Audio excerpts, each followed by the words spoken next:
Okay, so here we go with turn number 2. One thing that had me troubled was artillery coming onto the board.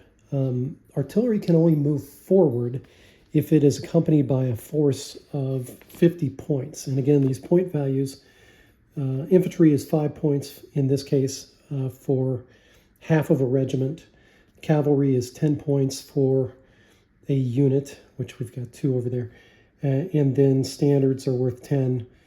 A standard must accompany any brigade. As you know, artillery is worth 15. So the artillery itself possibly counts into that. So really what you need is the artillery, and then you need 35 points more. So whether that's 7 half regiments of infantry, aka 7 battalions, or is that going to be just 5 units of cavalry?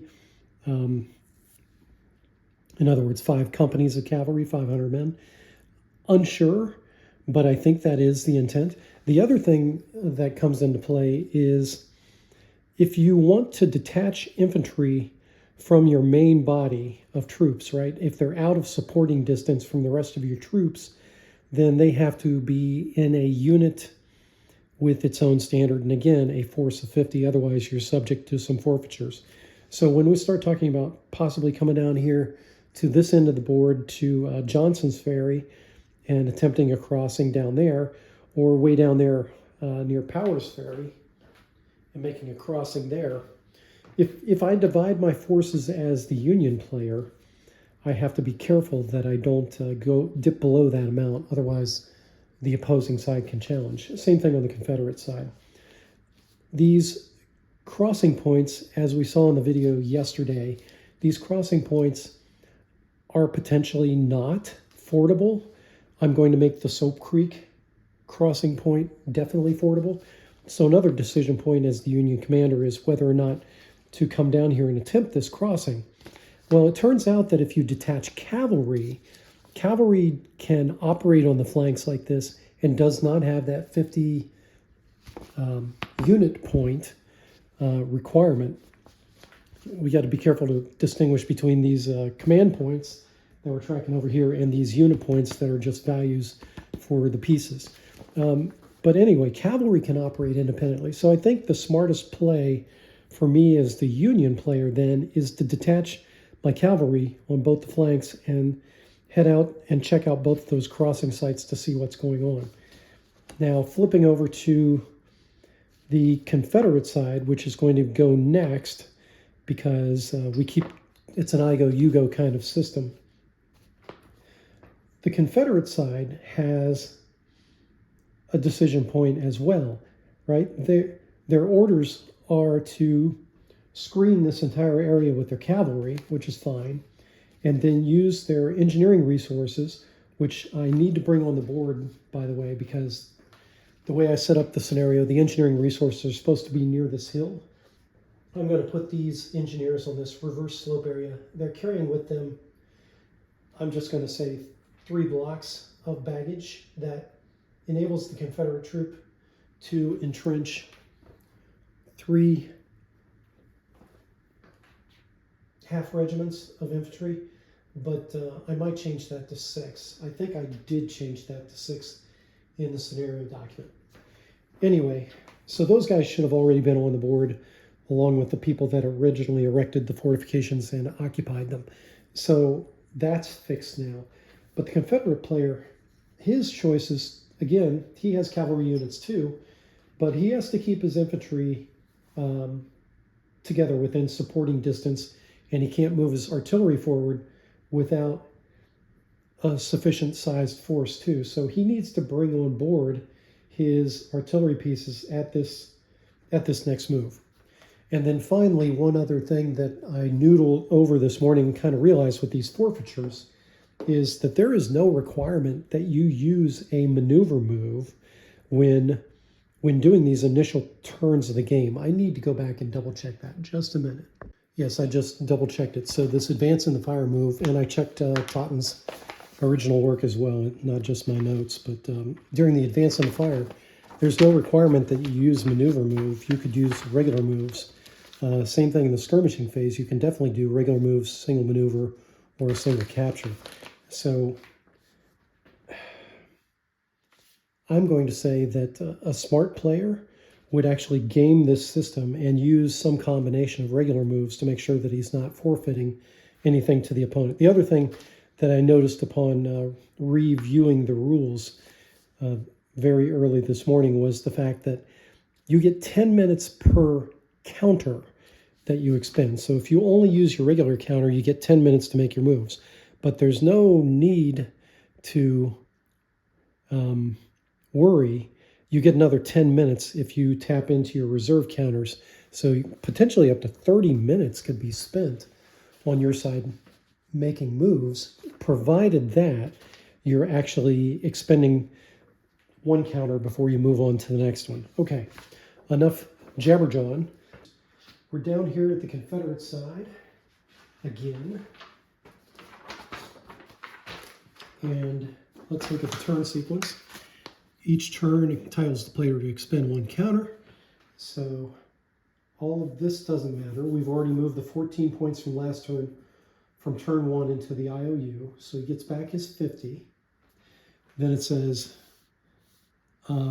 pay forfeitures. If any part of a forfeiture is due, up to half the points from every counter played must be expended in canceling the forfeiture. So this forfeiture now disappears and comes over here to the Union side.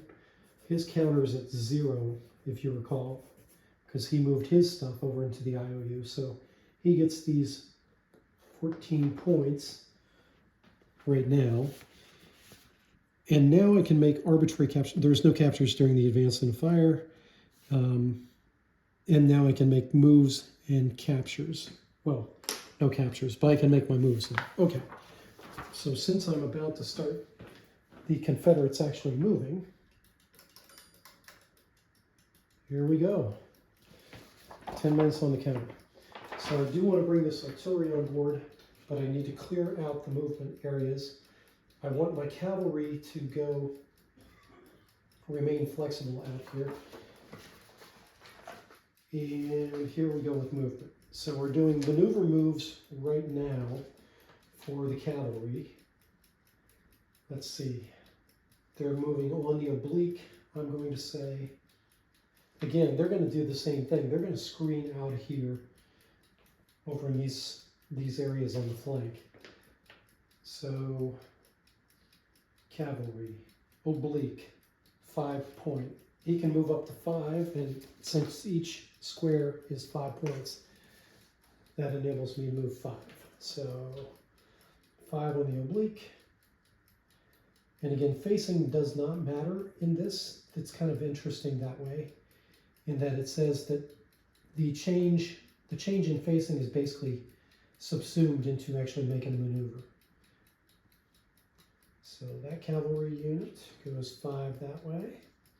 This cavalry unit, wow, having that ticking clock is really attention grabbing. This cavalry unit is going to go 5 this way. 1, 2, 3, 4, 5. That's going to take 10 points off my counter here. That leaves me to get the infantry moving. The infantry is going to move straight forward using a maneuver move. Since they're moving straight forward, they can move direct 4. So let's get these two moved rather quickly.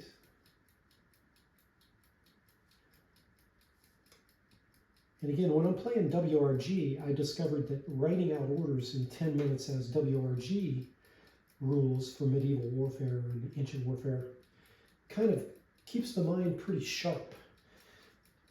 It makes you decisive, which I think is kind of the intention here. The same thing with Totten's rule about Totten's rule that if you pick up a piece and take your fingers off of it, you're stuck with that move. And if it's a false move, it can be challenged. Okay, so that was 4 for those guys. These guys move up to number 2. About there. So it's going to be 4, 8, 12 points more. So I've spent 22 points. And that leaves me with, oh, I've got another cavalry.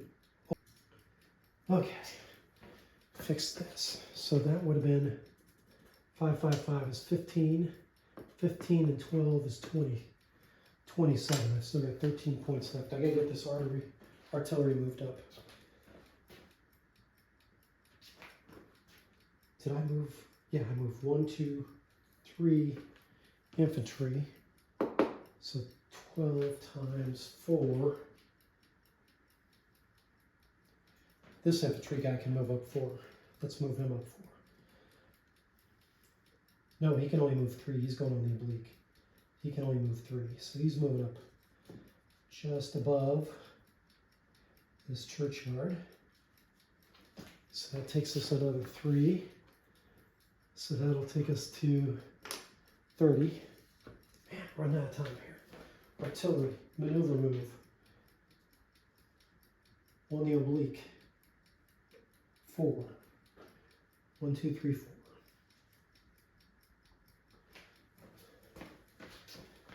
$34 points. How are we doing on time? Doing pretty good. Where do I want to bring the artillery on? Doesn't matter. 1 on each of these flanks. And I can bring this guy up 5 because he's coming straight up. This road is straight. So I can move him 5. Get him here. And I can move this one 4 because he's on the oblique. So that'll take me up 9 more points. 1, 2, 3, 4. Yes. He's on the oblique. So that's 5 and 4. My commander-in-chief still needs to come on board. Let's mark who these artillery units are. It doesn't matter. And then the Confederate commander, who moves like cavalry. So he's going to be able to move 7 direct if I wanted to, or 5 on the oblique. Ha! Well, I guess he won't be deployed. I am out of time. That actually startled me. That's hilarious. All right, let's stop this video for a second. Okay, so there was no time to gamify the math. Interestingly enough, if you were even moving a corps, so the rules don't change about how many command points that you get with the counters, which I find interesting. So larger units, again, are, I guess, reflecting of real life, right? A large corps-sized unit is going to be hard for all the officers to get moving. It kind of simulates friction, whereas a smaller force might get those 50 command points and therefore have no trouble at all tossing units about the board, especially once they become very, very dexterous with the rules. Anyway, let's look at what we have here. So the only thing I've got in reserve at this point is the commander-in-chief for the unit, for the units that I've deployed out here. Everything else for the Confederate side is now on the board. Let's see, so 15 and 12 is 27, 30, 39, 43 points, which means the IOU is going to be 7 points. Okay. Let me reset mentally and come over here to the Union side. Like I said, I'm going to fling out my cavalry and I'm going to... They have so much in reserve. I don't know that I even need to put something in reserve yet. He needs to find out whether those crossing points are good or not and make a decision then about where to commit his reserve at, because who knows, it might be he might be able to come over here on the flank and avoid all those artillery fortifications up there, because moving beneath those guns and trying to displace them uphill, especially with the topography rules, is going to be pretty damn difficult. And he's got basically 2 entire regiments back there. I mean, full-sized elements. He's got tons of men to deploy as a reserve. So I think, yeah, I think that's the game plan. We'll move most of the infantry and bridging units up to Soap Crossing. We got to explore. We got to push out. We can't commit the engineering units until we move out. Okay, that's my game plan. And now, where's the clock? Clock's a ticking. And there we go. Okay. Might have to move this temporarily. It's going to be that corner over there. And these are truly cavalry units. Cavalry units are in yellow. Infantry units and dismounted cavalry is in green. I should not have second guessed myself. It cost me some time. Same thing, these guys are moving straight up there. They can move straight up the road, but the road is on an oblique. So I'm going to charge these guys 5 for their maneuver. Okay. And do the record keeping now. So he has 64 to start with, and he just subtracted 10 for the cav. Okay, moving on. He's got a lot of points to get rid of, otherwise he's going to have forfeitures. Artillery. I want my artillery to stay near the roads. Okay, artillery straight up the road. 6 if it's moving direct, 4 on the oblique. So this guy can move, and this guy was stacked in here on the road. So I'm going to say 6 for this guy. Straight ahead 6. And I don't know where his marker is. Interesting. Oh, he's the Chicago Board of Trade. Chicago Board of Trade is right up front here. Okay. And then it's 4 on the oblique.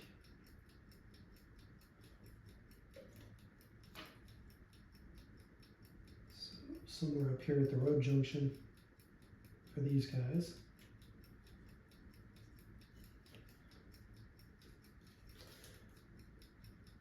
For this battery.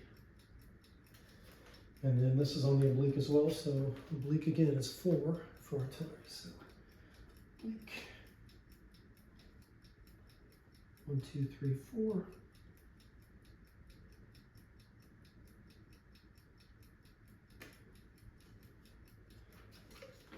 Okay, record keeping. That was a 4, 4, and a 6. So that's going to be 14.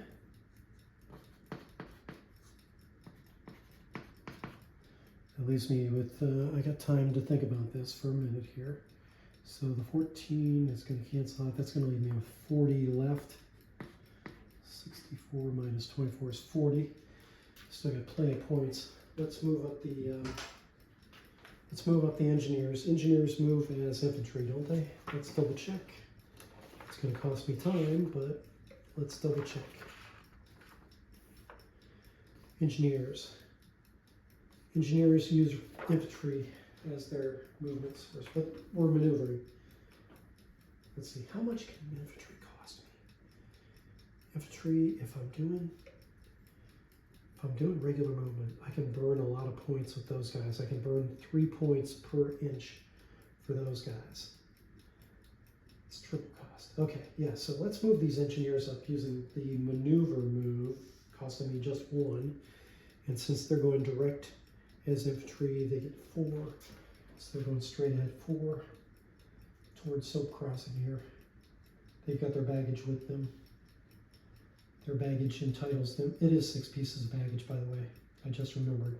Each piece of baggage for these guys represents the bridging capability for 50 yards.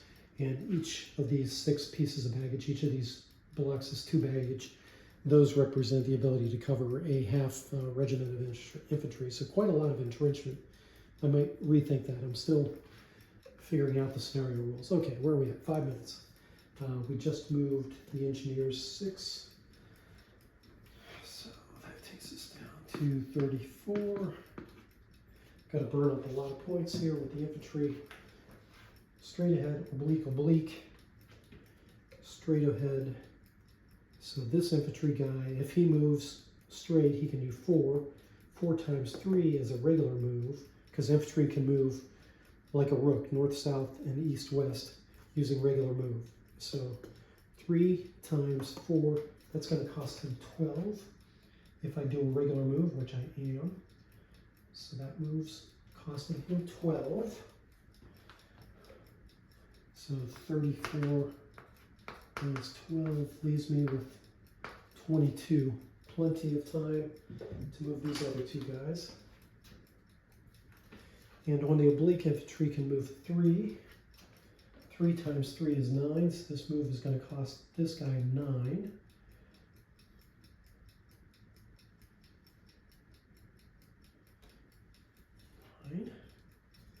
And this guy, 9.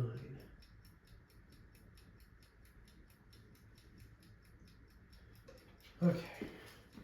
And I might start forming my lines, but so 9 and 9 is 18. 18 off of 22 leaves me with 4 points left. Oh yeah, I forgot step 2 to do his IOU stuff. So his IOU from turn 1 would have come down here to the Confederate side, which moved to counter to 0. His IOU came down here. His IOU is empty right now. I think I will bring his commander-in-chief onto the board, which makes a cavalry move. Cavalry costs 2 for each inch that it moves. That's going to be too expensive for me. I'm going to move him using a maneuver move, but I am bringing the commander-in-chief on board, and I'm going to put him 4 inches on board.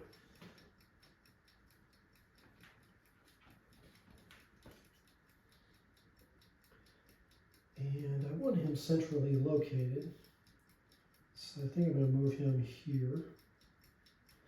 This is Brigadier General Jacob D. Cox, who is the commander of this 3rd Division Task Force. That consumes 4 points because that was a maneuver move, leaving me nothing with my regular counter.